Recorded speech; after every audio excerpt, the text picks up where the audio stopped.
In Football Manager 2024, players are given the freedom to build a play style that is unique to them and their preferences. This ranges from what kind of tactics, formations, and tempo the team will play at, along with how aggressively the team will play. Well, hello there and welcome to Metroot. While all the tactics are equally important, the main aspect to start with when constructing a new team is the formation. It is vital to establish a preferred formation and build from that. There are thankfully many different formations to choose from in Football Manager 2024, some having more defensive-focused interpretations, others being more open and better for free-flowing and attacking football. Most formations are quite versatile, in the sense that managers can play attacking even with a 5-defender formation, for example. However, it is important to bear in mind that some formations will naturally not work as well when utilized with a play style that doesn't correlate with the formation. On number 4 we have 5-2-3 formation, which is a wide play-focused formation utilizing attacking defenders. This formation is great when executed well, although it can be quite one-dimensional, and create a situation where the squad is stuck in that formation with little room for adaptability. Despite this, the 5-2-3 is quite a fun formation to go with. The 3 center-backs can be quite fluid and given the freedom to play in unique ways, with the opportunity for a center-back to join the midfield or even attack at times. The wing-backs similarly get freedom in terms of being allowed to push forward up the pitch, although this means the wing-backs need high work rates and bundles of stamina to be able to get back on defense, along with being able to bomb forward and overlap or underlap the winger. The center midfield pairing must be a strong one for 5-2-3 to work,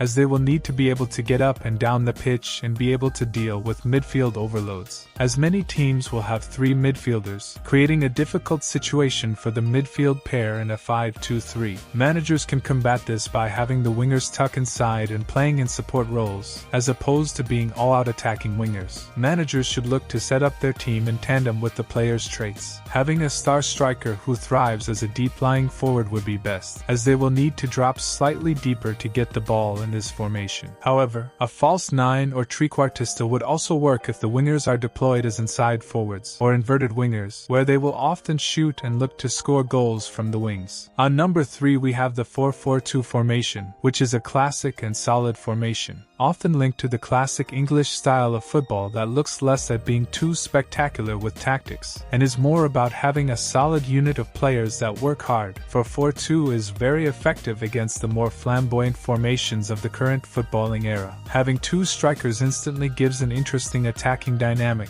that can be interpreted in various ways. Managers can opt for the more traditional big man-little man striker duo, with a tall and powerful striker combined with a smaller, pace-focused striker. Jermaine Defoe and Peter Crouch are a great example of this, with a tall striker who can feed on early crosses from the wingers, and a small striker who can use their pace and chance creation to hit the defense off guard. The midfield and defense will likely be very rigid in a 4-4-2, with the wingers having the traditional winger roles of beating their defender and looking to cross the ball or pull the ball back for a shot. The 2 center midfielders should both be capable of getting up and down the pitch or having one workhorse midfielder who does lots of work defensively, partnered with a more technically gifted midfielder who can play a dangerous pass and create from deep. The defensive line in a 4-4-2 is very important, as they must be strong in defense while also being able to play out from the back and offer support to the wingers and midfielders. The 4-4-2 is less freeing for the defenders, as they will be most of the time looking to defend before anything else. On number 2 we have 4-3-3 formation, which is a versatile formation that can be used in many different ways. One of the formations which has been used for many years at the highest levels of world football, 4-3-3 is a safe bet for choosing a well-balanced formation. Works well with a solid defensive midfielder as the anchor of a midfield, 3 of a slightly more defensive-minded variation of a 4-3-3. This 4-3-3 needs a creative midfielder as one of the 2 center midfielders of the 3 in the middle, as the anchor in defensive midfield frees one of the 2 center midfielders to join the attack and help the slightly isolated striker. The 4-3-3 formation can also be adapted in an attacking sense, with an attacking midfielder supposed to be a defensive midfielder. Managers can even have one center midfielder as an advanced playmaker or mezzala role, encouraging that midfielder to get further up the pitch with fewer defensive duties, creating a very attacking midfield composition. The final center midfielder should be a more balanced player though, especially if players opt for an attacking 4-3-3, in a role roles such as center midfielder at defense, ball-winning midfielder, or carrilero. On the wings, players can choose what kind of player they want depending on their chosen play style and their striker. For example, having a false 9 striker with wingers who look to cross and high balls for a striker to head isn't the right move. This is the same for the defensive back line, as some defenders are better at passing or joining the attack, whereas some defenders will thrive in more simple defending roles. So, these roles are dependent on the player's preference, unless the manager wants to play a very specific style of play that requires, for example, 2 center backs who are great at passing the ball. At last, on number 1 we have the 4-2-3-1 formation, which is a very balanced and popular formation. In Football Manager 2024, managers will often look for a formation that ticks all the boxes and a formation that most players will fit into without bother or stress. 4-2-3-1 is likely the formation that offers these attributes the most, as it can not only work with many different styles of players but can also be rather fluid at times. For example, players can have an attacking midfielder who looks to pass first, a player similar to a prime Christian Eriksen or Ivan Rakitic type player. However, players could instead choose to go for a shadow striker, an attacking midfielder who plays close to the striker, offering a scoring option that causes havoc for opposition defenders. The 4-2-3-1 formation in Football Manager 2024 also allows for wingers to play in a variety of different ways, with the attacking midfielder being able to step out wide and allow the winger to attack more, or for the winger to play a more traditional role of crossing the ball early